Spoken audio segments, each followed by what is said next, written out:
భారత్కు ఇప్పుడు అవసరమైనది ఏమిటి? లోక్సభ నియోజకవర్గాల పునర్విభజన. ఎంత మాత్రం కాదు.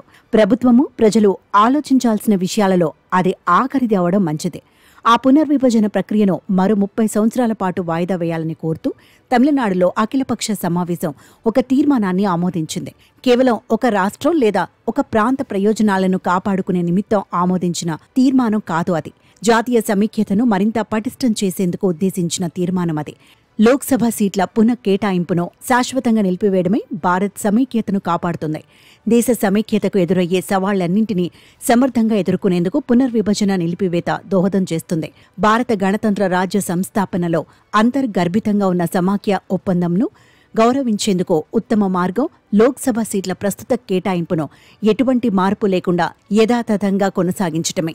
రాజ్యాంగ నిర్మాతలు నిర్దేశించిన అధికార భాగస్వామ్య ఒప్పందాన్ని అనుల్లంఘనమైనదిగా పరిగణించాలి. దానిపై పునరాలోచన ఎంతమాత్రం అవసరం లేదు. పునర్విభజనను వ్యతిరేకిస్తున్న వారు ఆ ప్రక్రియను శాశ్వతంగా నిలిపివేయాలని కోరడం లేదు.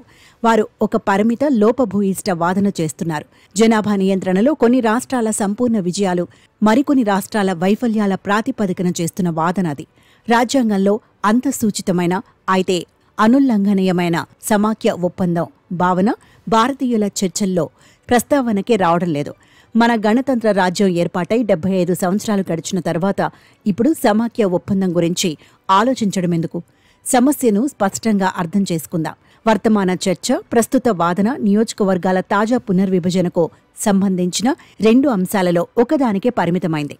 నియమానుసారం పార్లమెంటరీ నియోజకవర్గాల సరిహద్దులను మార్చివేయడంపై ఎవరికీ ఆక్షేపణ లేదు. ఒక రాష్ట్ర పరిధిలోని లోక్సభ, అసెంబ్లీ నియోజకవర్గాల సరిహద్దులను మార్చివేయటం లేదా అసెంబ్లీ స్థానాల సంఖ్యను పెంచటం సమాఖ్య సమతౌల్యతను ప్రభావితం చెయ్యవు. అసలు సమస్య ఏమిటంటే వివిధ రాష్ట్రాలకు, కేంద్రపాలిత ప్రాంతాలకు జనాభా ప్రాతిపదికన నియోజకవర్గాల పునర్విభజనను చేపట్టడమే. 50 సంవత్సరాల క్రితం రాష్ట్రాలకు కేటాయించే నియోజకవర్గాల సంఖ్యను నిర్ణయించారు.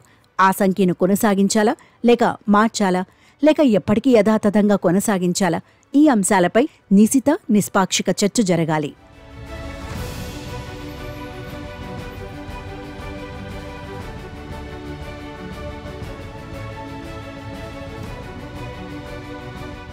జనాభా గణన అనంతరం విధిగా జరిగే నియోజకవర్గాల పునర్విభజన ఒక వ్యక్తి, ఒక ఓటు, ఒకే విలువ అన్న సూత్రం ప్రాతిపదికన జరగాలని రాజ్యాంగ నిబంధన పేర్కొంది. లోక్సభకు ఎన్నికయ్యే ప్రతి సభ్యుడు ప్రాతినిధ్యం వహించే ఓటర్ల సంఖ్య సమానంగా ఉండి తీరాలని ఒక వ్యక్తి, ఒక ఓటు, ఒకే విలువ అనే ప్రజాస్వామిక సూత్రం నిర్దేశిస్తుంది. ఈ సూత్రం ఉల్లంఘనకు గురైతే పెద్ద నియోజకవర్గాలలోని ఓటు విలువ చిన్న నియోజకవర్గాలలోని ఓటు విలువ కంటే తక్కువగా ఉంటుంది. ఉదాహరణకు యూపీలో 32 లక్షల మంది ప్రజలకు లోక్సభలో ఒక ఎంపీ ఉండగా కేరళలో 18 లక్షల కంటే తక్కువ మందికి లోక్సభలో ఒక ఎంపీ ఉన్నాడు. దీనివల్ల కేరళలో ఒక ఓటరుకు యూపీలోని ఒక ఓటర్ కంటే రెట్టింపు ప్రాధాన్యం ఉంటుంది. మరింత స్పష్టంగా చెప్పాలంటే జనాభాకు, లోక్సభ సభ్యుల సంఖ్యకు గల నిష్పత్తి సాధ్యమైనంత వరకు అన్ని రాష్ట్రాలకు ఒకే విధంగా ఉండాలి. మరి అలా ఉన్నదా? లేదు. కనుక ఈ అసంబద్ధతను తొలగించాల్సి ఉంది. అయితే చిన్న రాష్ట్రాల విషయంలో రాజ్యాంగం ప్రకారమే ఈ సూత్రం వర్తించదు. ఇందుకు రాజ్యాంగమే వెసులుబాటు కల్పించింది. జనాభాలో తమ వాటా కంటే లోక్సభలో ఎక్కువ మంది ప్రతినిధులను కలిగి ఉండే హక్కు చిన్న రాష్ట్రాలకు రాజ్యాంగం కల్పించింది.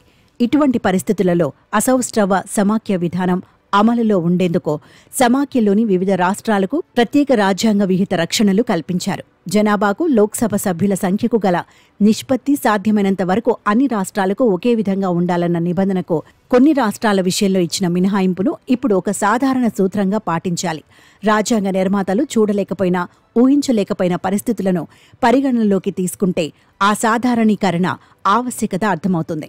ఇదేమీ జనాభా నియంత్రణ విధాన సాఫల్య వైఫల్యాలకు సంబంధించినది కాదు. జననాల, మరణాల రేట్లు జనసంఖ్య సంబంధించి మార్పులకు అనుగుణంగా ఉంటాయి. ఆర్థికంగా అభివృద్ధి చెందిన రాష్ట్రాలు లేదా సామాజిక సమూహాలు జనాభా పెరుగుదల శీఘ్రగతిన నిలిచిపోవడం కాదు.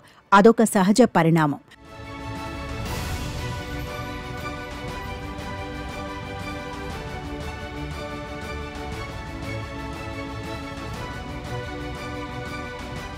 భారత రాజ్యాంగం అమల్లోకి వచ్చిన తర్వాత జాతి జీవనంలో విభేదాలు, అనైక్యతలు తీవ్రమయ్యాయి. సాంస్కృతిక, ఆర్థిక, రాజకీయ రంగాలు మూడింటిలోనూ ఈ విపరిణామాలు చోటు చేసుకున్నాయి, సంలీనమవుతున్నాయి. ఈ పతన ప్రక్రియ గత 3 దశాబ్దాలలో మరింత వేగవంతమైంది. ఈ నేపథ్యంలో తాజా నియోజకవర్గాల పునర్విభజన ద్వారా రాష్ట్రాలకు, కేంద్రపాలిత ప్రాంతాలకు లోక్సభ సీట్ల పునఃకేటాయింపు ఆ విభేదాలు, అనైక్యతలకు దోహదం చేసే మరొక ప్రమాదకర అంశమవుతుంది. ఇది జాతీయ సమైక్యత స్ఫూర్తిని మరింతగా బలహీనపరుస్తుంది.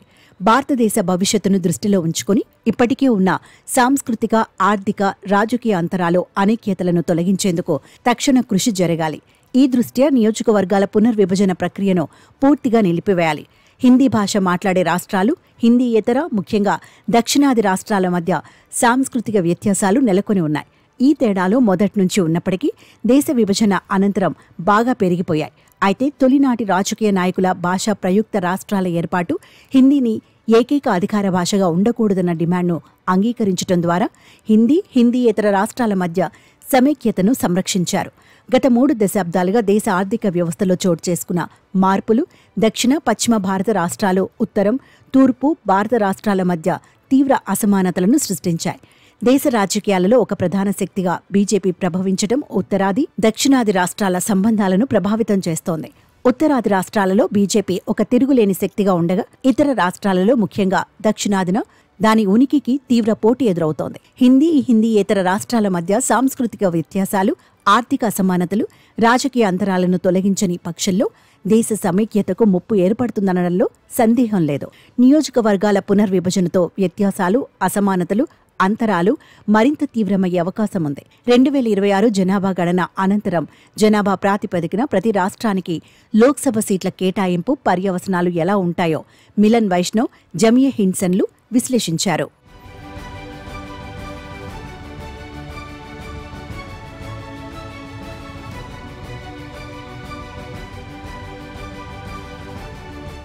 ఈ విశ్లేషణ ప్రకారం దక్షిణాది రాష్ట్రాలు భారీగా నష్టపోతాయి. లోక్సభలో కేరళ, తమిళనాడు చెరొక 8 సీట్లను కోల్పోతాయి. తెలంగాణ, ఆంధ్రప్రదేశ్లు కలిసికట్టుగా 8 సీట్లను నష్టపోతాయి. కర్ణాటక 2 సీట్లను కోల్పోతుంది. ఇతర హిందీయేతర రాష్ట్రాల్లో పశ్చిమ బెంగాల్ 4 సీట్లను, ఒడిషా 3 సీట్లను, పంజాబ్ 1 స్థానాన్ని కోల్పోతాయి. ఉత్తరాదిలో హిమాచల్, ఉత్తరాఖండ్లు ఒక్కొక్క సీట్ను కోల్పోతాయి. అయితే యూపీ అదనంగా 11 సీట్లను పొందుతుంది. బీహార్కు అదనంగా 10 సీట్లు, రాజస్థాన్కు అదనంగా 6 సీట్లు, మధ్యప్రదేశ్కు అదనంగా 4 సీట్లు లభిస్తాయి. ఆయా రాష్ట్రాలకు ఈ లాభ నష్టాల వల్ల హిందీయేతర భాష రాష్ట్రాల మధ్య ఉన్న సున్నితమైన సమతౌల్యత మరింత దెబ్బతింటుంది. ప్రస్తుతం లోక్సభలోని 543 స్థానాలలో 226 హిందీ భాష రాష్ట్రాల్లో ఉన్నాయి. పునర్విభజన తర్వాత వాటి సంఖ్య 250కి పెరుగుతుంది. ప్రస్తుతం 132 స్థానాలు ఉన్న దక్షిణాది రాష్ట్రాలు, తూర్పు, పశ్చిమ రాష్ట్రాలతో కలిసి ఏదైనా కీలక రాజ్యాంగ సవరణను వీటో చేయగలిగే స్థితిలో ఉన్నాయి. పునర్విభజన అనంతరం వాటికి ఇటువంటి వెసులుబాటు ఉండదు. ఇది భారత గణతంత్ర రాజ్య సంస్థాపక సూత్రాల స్ఫూర్తికి విరుద్ధమైంది. భిన్నత్వంలో ఏకత్వం అనే భావనకు తీవ్ర విఘాతం ఏర్పడుతుంది. ఈ ప్రాథమిక సూత్రాలను గౌరవించటం అంటే మన రాజ్యాంగంలో అంతర్గతంగా ఉన్న ఒక సమాఖ్య ఒప్పందానికి ఒక ప్రాతిపదికను ఏర్పరచుకోవడమే అవుతుంది. మన సమాఖ్య స్వతంత్ర రాష్ట్రాలు ఒక విశాల దేశాన్ని ఏర్పాటు చేయడానికి స్వచ్ఛందంగా కలిసిన రాజకీయ వ్యవస్థ కాదు. కేంద్ర ప్రభుత్వం, రాష్ట్ర ప్రభుత్వాలతో అధికారంలో భాగస్వాములుగా ఉన్న సమాఖ్య రాజకీయ వ్యవస్థ మనది. ఈ కారణంగానే మన సమాఖ్య ఒప్పందం లిఖితపూర్వకంగా లేదు. అది రాజ్యాంగంలో సూచనప్రాయంగా మాత్రమే ఉంది. అయితే అదొక మౌలిక సూత్రం. ఈ సమాఖ్య ఒప్పందాన్ని అంగీకరించడం అంటే 2 వాదనలకు శాశ్వతంగా ముగింపు పలకడమే. అవి జనాభా ఆధారిత రాజకీయ ప్రాతినిధ్యం, పన్నుల రాబడి ప్రాతిపదికన ఆర్థిక వనరులలో వాటా, హిందీ భాష రాష్ట్రాలు, హిందీయేతర భాష రాష్ట్రాలు ఈ 2 అంశాలలో ఒకదానితో లబ్ధి పొందగా మరొకదాని విషయంలో నష్టపోతాయి. ఎన్నికల ప్రయోజనాలను పక్కన పెట్టి ఈ సమాఖ్య ఒప్పందంపై జాతీయ ఏకాభిప్రాయాన్ని సాధించటం భారత గణతంత్ర రాజ్య సంస్థాపక సూత్రమైన జస్ట్ రిపబ్లిక్ దిశగా ముందంజ వేయడమే అవుతుంది.